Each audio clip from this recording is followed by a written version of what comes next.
There is a belief I carried for most of my life, and it cost me more than I ever sat down and added up. The belief was this: that a well-run home means owning the right product for every single job. A spray for the glass, a different spray for the counter, a wipe for the dust, a sheet for the floor, a gadget for the thing the last gadget could not do. I thought a good homemaker was a woman with a full cupboard. The fuller the cupboard, the more in control I must be. And then I stayed in a small mountain house in Japan, in an old post town called Tsumago up in Nagano, and I watched a woman in her 80s keep a home cleaner and calmer than mine, with almost none of it. She did not buy better products than me. She did not buy cleverer, better marketed versions of my sprays. She simply bought fewer things. That was the whole difference, and it took me a while to believe how simple it was. The first thing I stopped buying after that trip was paper towels. I had gone through a roll every few days for 30 years without once questioning it. In her kitchen, by the sink, there was a small stack of folded cotton cloths. Fukin, she called them, plain woven squares, soft from years of washing. Some of them faded almost to gray. She wiped the counter with one, rinsed it, wrung it out, and hung it on a little bamboo rail by the window to dry. The next morning, it was dry and ready again. When one finally wore too thin for the counter, it became the cloth for the floor, and then it became a rag for the worst jobs. And only then, at the very end of its long life, did it leave the house. A roll of paper towels lives one wipe and goes in the bin. Her cloth lived years and earned its keep 3 times over before it was done.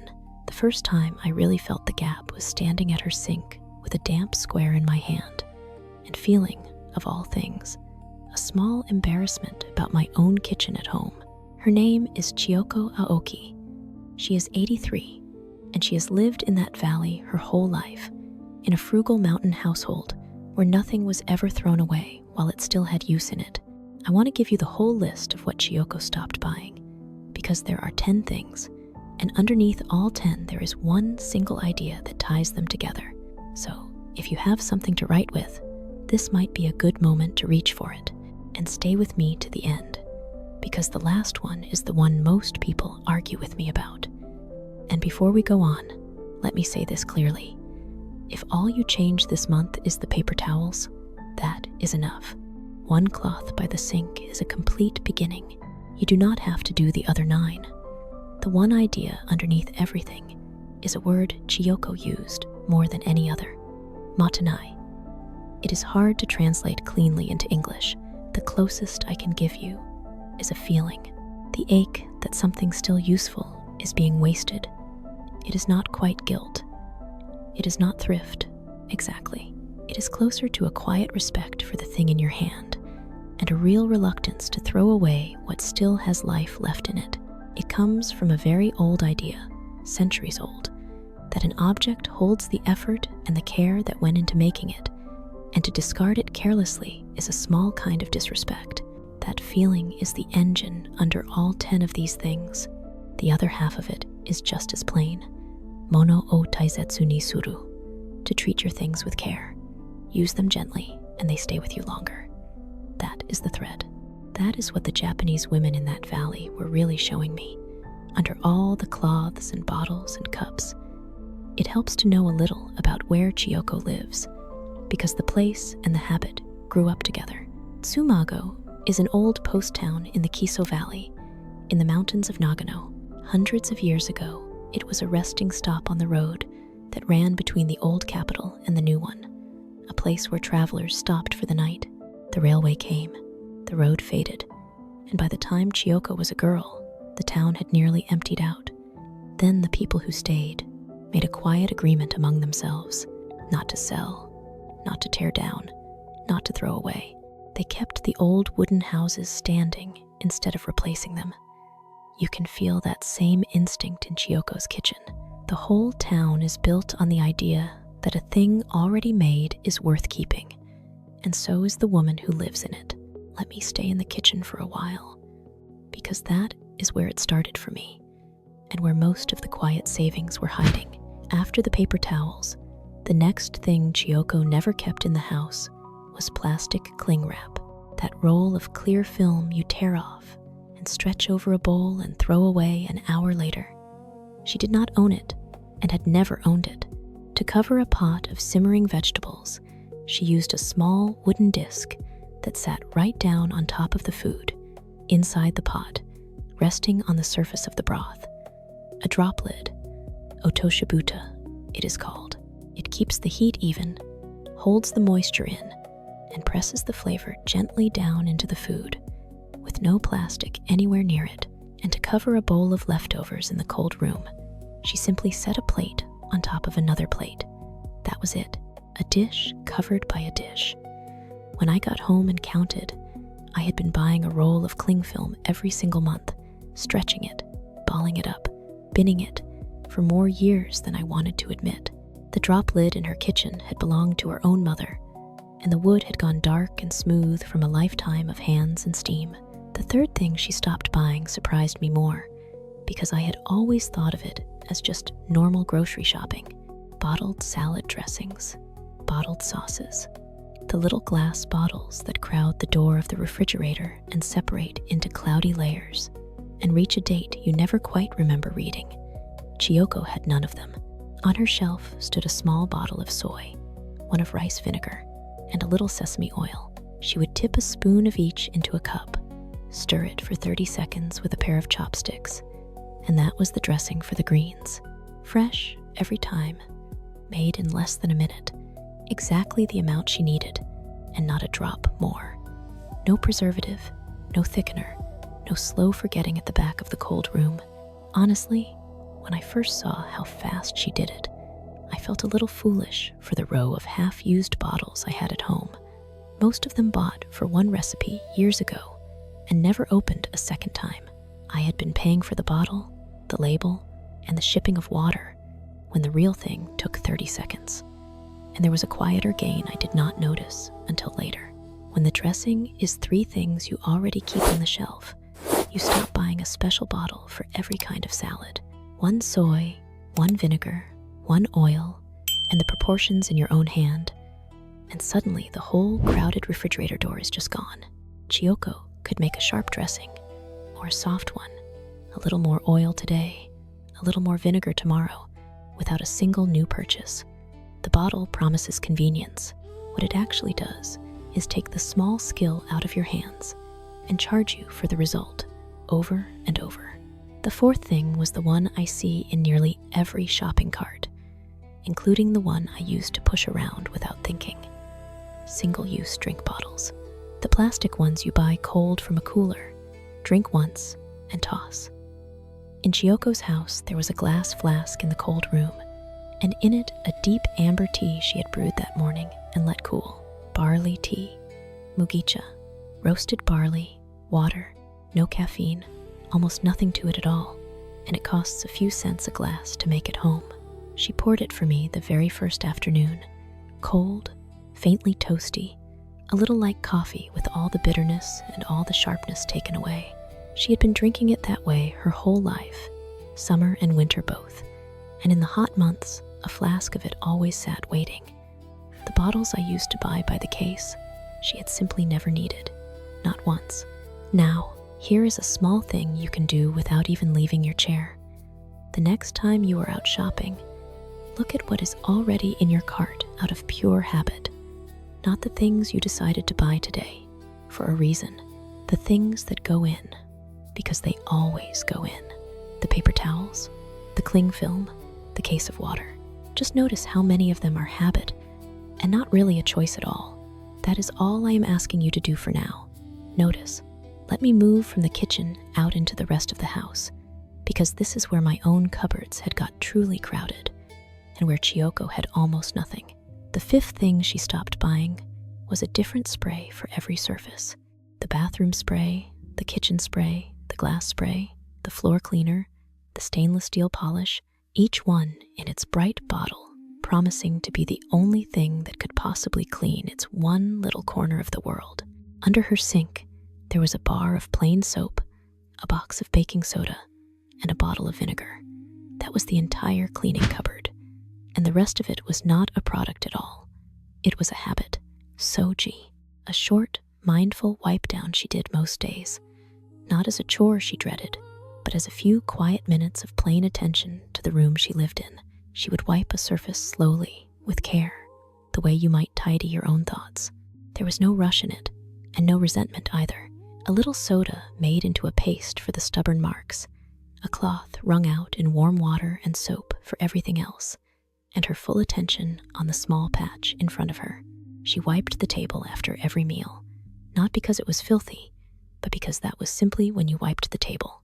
The work never piled up into a dreaded Saturday, because it was never allowed to pile up at all. The cleaning was not in the bottle. It was in the daily hand. And here is what I have to be honest with you about.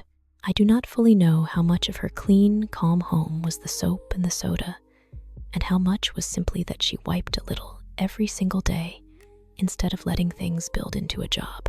The research on cleaning and the way it settles the mind is soft and unfinished, and I would rather tell you that plainly than hand you a tidy number that may not hold up. What I can tell you is only what I saw with my own eyes. Fewer products, much more attention, a home that felt cared for rather than cleaned at. Will you do one thing for me right now?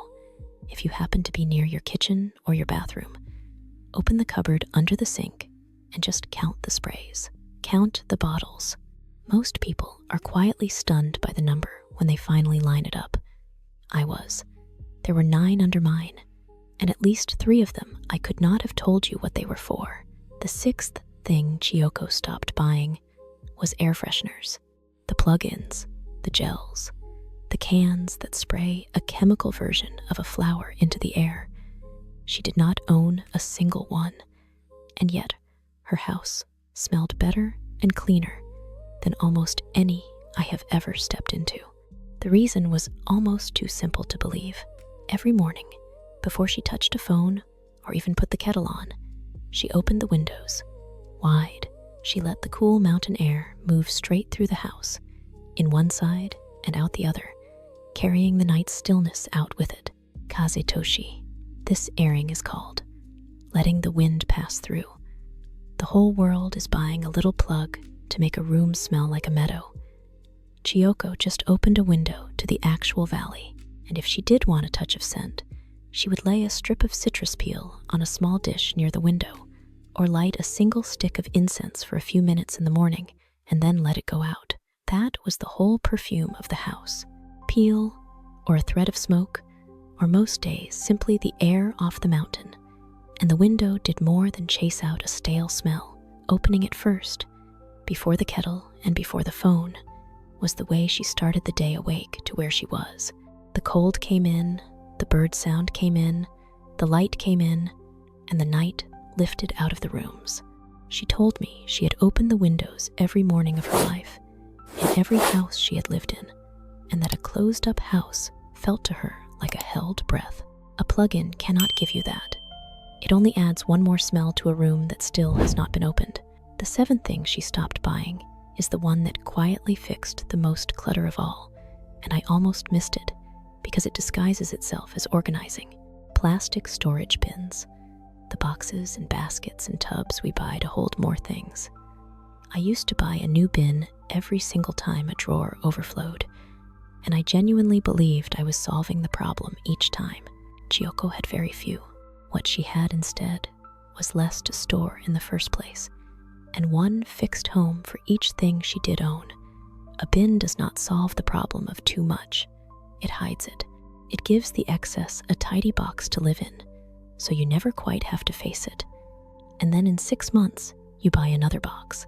The day I finally understood that, I stopped buying bins and started giving things away instead. And for the first time in years, a drawer of mine actually had a little space in it. The space felt better than anything I had ever bought to fill it. I will admit something here.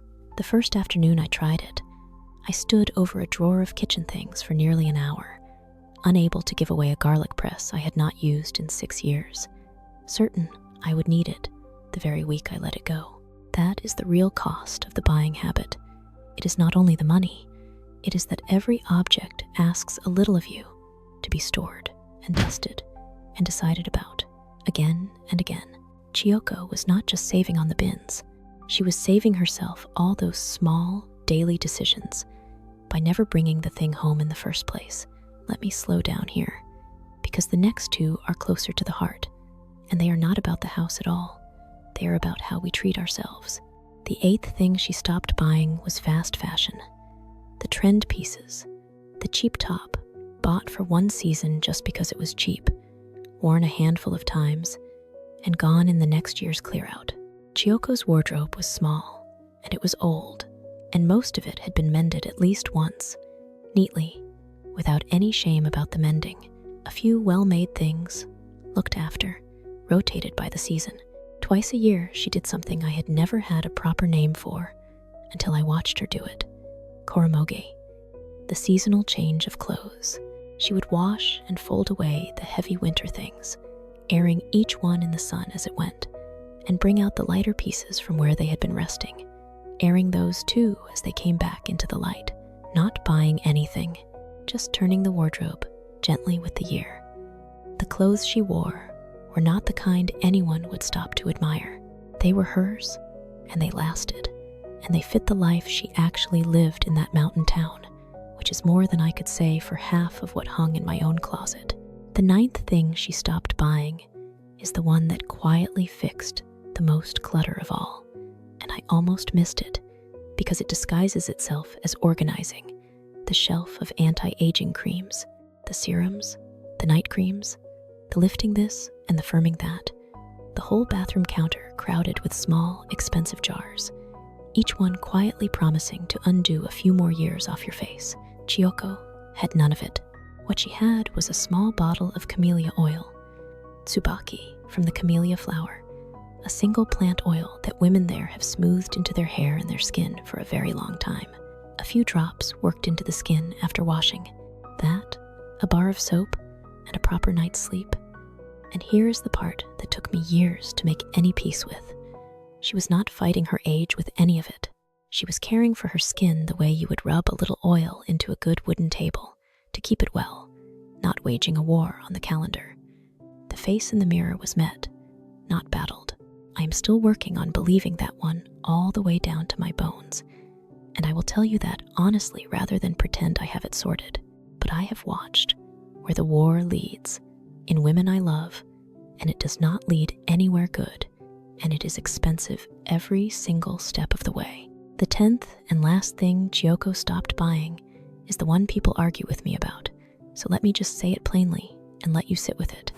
The gadgets, the single-use kitchen tools, the slicer for one vegetable, the gizmo that promised to save 4 minutes and then needed its own drawer and its own cleaning and its own little war with the dishwasher. Her kitchen had one good knife, one good heavy pot that had been on that stove for decades, and her hands, which simply knew how to do the things the gadgets all claim to do.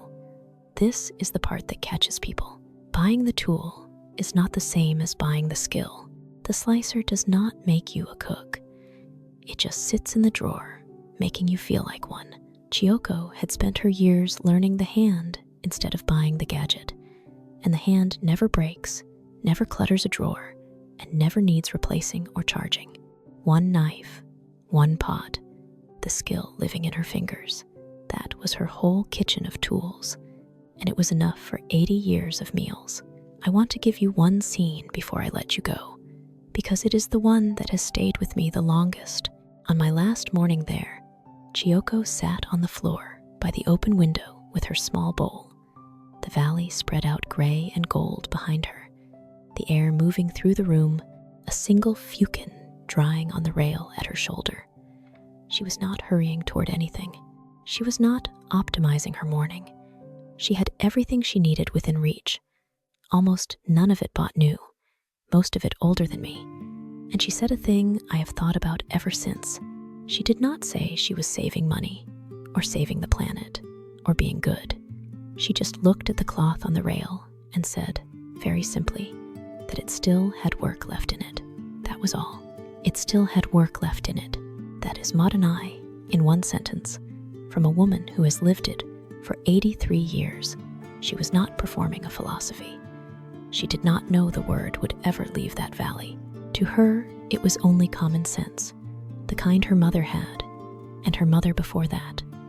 The cloth still had work left in it, so the cloth stayed. That was all there ever was to it. Before I send you off, let me put one thing in your pocket, because everything here, the morning side of it and the evening side of it, the cloths and the airing and the oil and the quiet wipe at the end of the day, is laid out a page at a time in 2 small books I made, one for the morning and one for the evening. The link is in the description below this video, and if you are watching this on your television, the code on the screen will open it for you. No typing needed. They are there if you want them, to keep by the bed or by the kettle.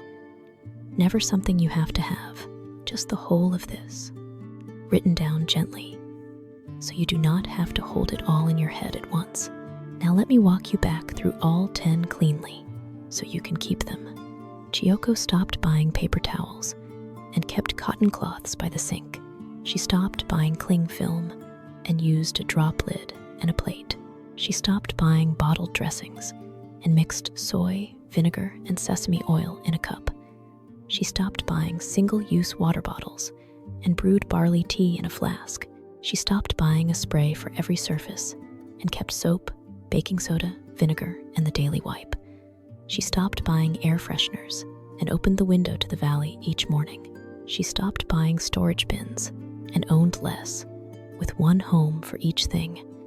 She stopped buying fast fashion and kept a few good clothes, mended and turned with the seasons. She stopped buying anti-aging creams and used camellia oil, soap, and sleep. And she stopped buying time-saving gadgets and kept one knife, one pot, and the skill in her own 2 hands. If you want to keep this, take a picture of this screen now, while all 10 are sitting in front of you. You do not have to do any of it perfectly, and you certainly do not have to do all of it. Pick the one that made you nod just now. Start there. The cloth by the sink, more than likely. That is a good place to start. The window stands open to the valley, one cotton cloth drying on the rail.